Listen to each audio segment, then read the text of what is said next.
Every time we walk down the streets of a city, attend a public event, or use public transportation, we are surrounded by people who are and will remain strangers to us.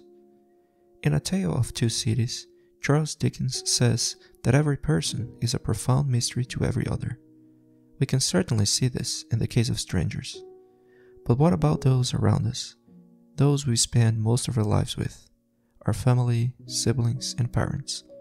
Can we say that we really know them, or do they also somehow remain a deep mystery to us? Getting some insight into this mystery is important, not only because it can help us better understand who they are and what might have happened to them, but especially because it helps us to see how our relationships with them in the past has shaped who we are in the present. Charlotte Wells' debut film, Aftersun, invites us to dive into this mystery, an opportunity to discover what may have been hidden from our eyes.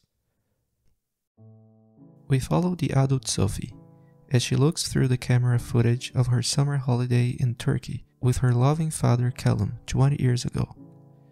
Now, her father is no longer in her life, and her fondest memories of him combine moments of joy and sadness.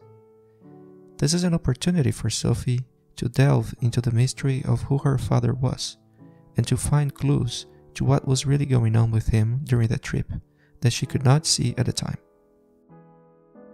Sophie and her father share the same physical space and the same experiences during the trip, but they lived them in very different ways. She was 11 years old at the time and naturally interested in the world of romantic relationships. She lived the trip as someone whose life was thriving and full of possibilities. Her father was aware of this and tried his best to be present. Despite his personal limitations, he was able to be a loving and affirming father to her. At the end of their vacation, we are left with the certainty that this was a successful moment of bonding for Sophie.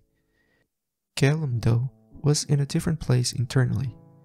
This trip with his daughter seems to have been a moment of light for him, in the midst of the darkness he had experienced all his life. A darkness that threatened to invade his life again, triggered by some events on the trip. Despite Sophie's interest in her father, she was not fully aware of the signs of his depression. She could tell when he was upset or experiencing negative emotions. When she lost her expensive scuba mask, she tried to comfort him, knowing that he was struggling financially. But she did not have the full context to understand why he refused to sing with her at karaoke, why he offered to give her something she knew he could not afford, and why he left her locked outside the room while he collapsed on his bed. We are given a little more insight into Caleb's condition, however. We see that his life is in danger as we see him put himself in life-threatening situations, such as when we see him walk in front of a bus as if nothing is going to happen, and go to the beach and in a moment of despair jump into the water in the dark of the night. We see him crying alone in his room and suffering to buy a Turkish carpet that was just too expensive. On the eve of his birthday, Sophie asked him, "When you were 11, what did you think you would be doing now?" A question he did not want to answer on camera. He asked her to turn off the camera and then told her the sad story of his 11th birthday. This gives us a clue about his relationship with his parents and helps us see the reasons for the darkness he was experiencing within. On another occasion, he told her he did not want to go back to the place where he was born and raised because it did not feel like home to him. Now that Sophie is as old as her father was when she last saw him, and a mother herself, she revisits the images and memories of their last time together.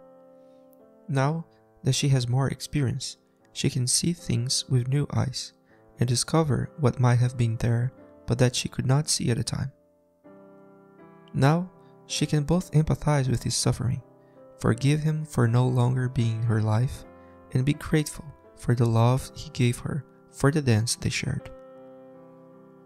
Like Sophie, we may now be in a better position to look back on our own relationship with one or both of our parents. What can we see now that we couldn't see before? Is there anything there that moves us to gratitude, that we can be thankful for? Have we had similar experiences that help us understand their actions and empathize with them? Do we see an opportunity to practice forgiveness? Like the adult Sophie, we may never fully understand our parents, but hopefully we will come to understand them enough to bring meaning and healing to our present lives, enough to forgive the bad and be grateful for the good of the past, enough to learn from their mistakes and become better parents ourselves, as Calum tried to do, enough to be fascinated by the lives of those closest to us, those who will somehow always remain a mystery to us.